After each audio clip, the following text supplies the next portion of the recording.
Hey, party peeps, Karl Bryan coming at you.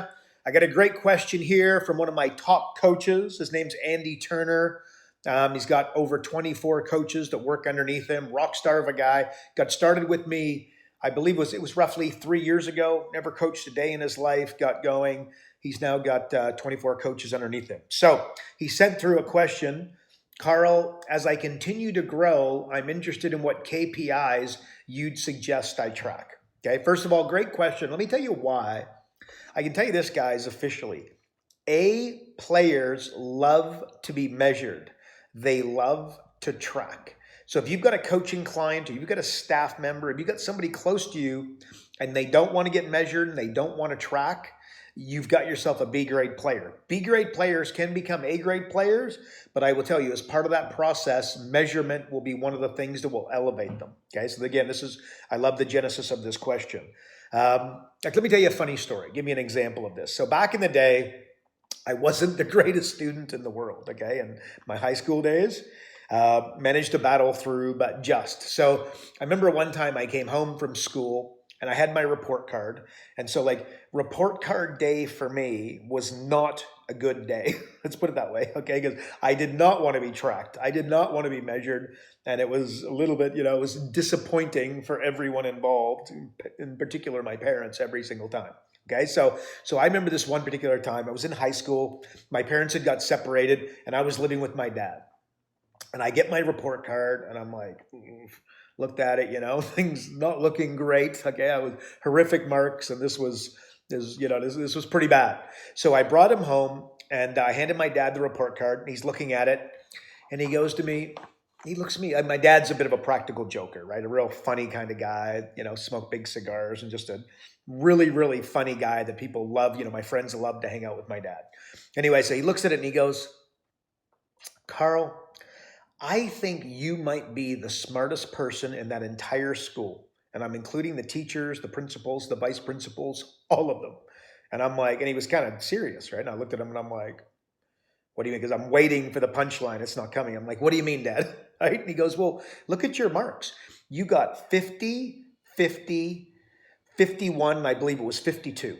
Right? So he goes, "You have done exactly 3% more than required for you just to slide through the system and be left alone."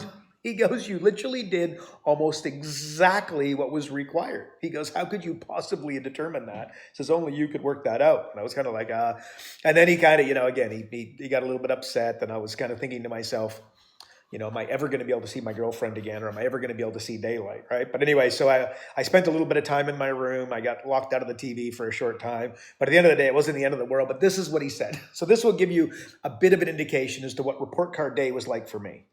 Enter a good buddy of mine who I played hockey with. His name was Cody Church.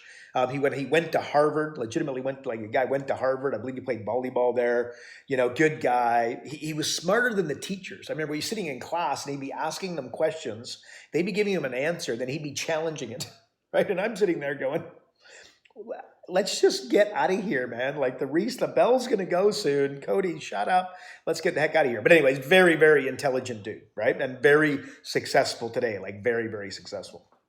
But anywho, so report card day for him was a very different experience. He was there a half an hour early. He's skipping to the classes. In the middle of class, I can hear him humming in the back because he can't wait until, the report card gets handed over. It gets handed over. He's staying for 15. He's late for football practice because he's so, jacked up and, wants to show everybody his report card. And he's so excited. And again, he's humming and singing and dancing through the halls.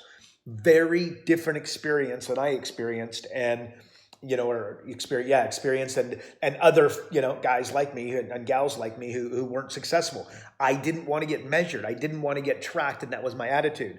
Enter business, enter marketing, enter online advertising. And there's nothing in the world I love more than being able to track progress. So with that being said, that's the genesis of the question. And that's something I really want you guys to think about.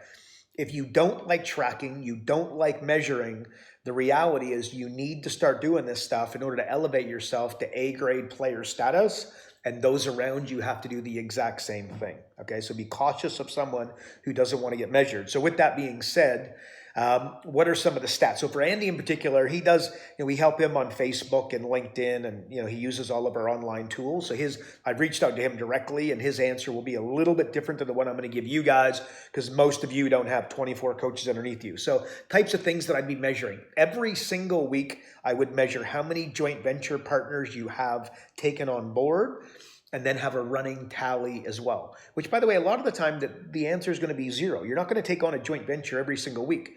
But if you're an A player, writing a 0 on your whiteboard or on your Excel spreadsheet or on the napkin that you're tracking it is going to drive you bananas. So I want to have joint ventures, then I want to have a running tally of those joint ventures. I also want to know how many leads have you brought in per week. Okay, and then those leads, I want to know how many consultations. So you might call it something a little bit different, but at the end of the day, you want to sit with somebody. This is the engagement where you sit with a small business owner and try to convert them into a coaching client. How many of those appointments are you having? Next, you want to be tracking the number of clients you take on per week. And again, you're not going to, presumably, you're not going to, unless you have a team of coaches underneath you, you will not be taking on a new coaching client every single week. I can tell you, once again, if you're an A player, writing a 0 on your spreadsheet, your napkin, or your whiteboard is going to drive you mad, and it's going to elevate you, and it's going to inspire you and motivate you at a significantly higher level. So make sure you're doing that. The number of new coaching clients you have per week, which would be a result of the conversions that you just tracked. So all these numbers are going to coalesce. So the number of coaching clients.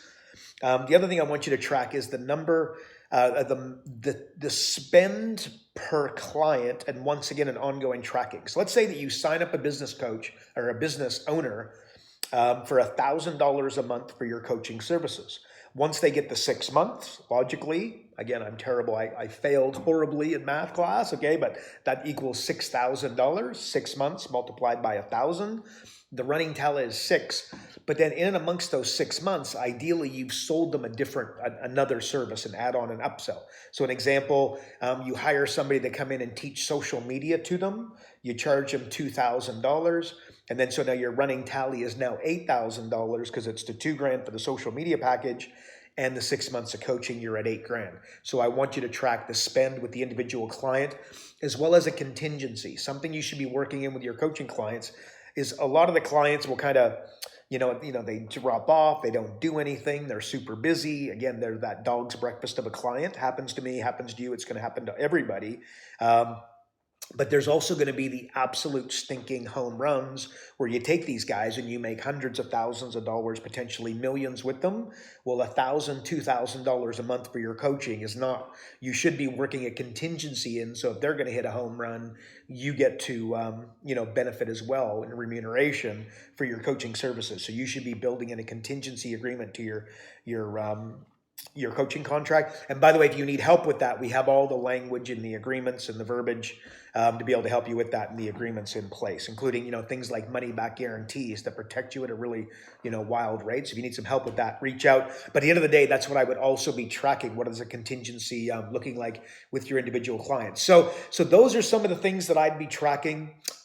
Without doubt, you could get significantly more sophisticated than that. That's for darn sure.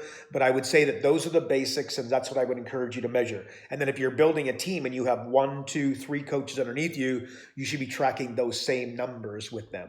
Okay, so I hope that helps, guys. Once again, Andy, thanks so much for the question. Absolutely fabulous, bud.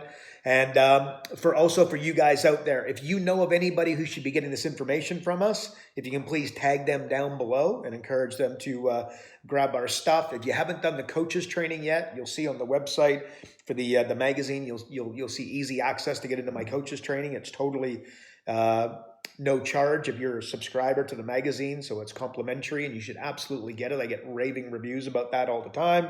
And of course, any comments or suggestions you have, please comment below. Of course, we always appreciate it. So that's it for me. Thank you so much. Thanks for the question, Andy. Hope you guys have a great day. Go kick butt.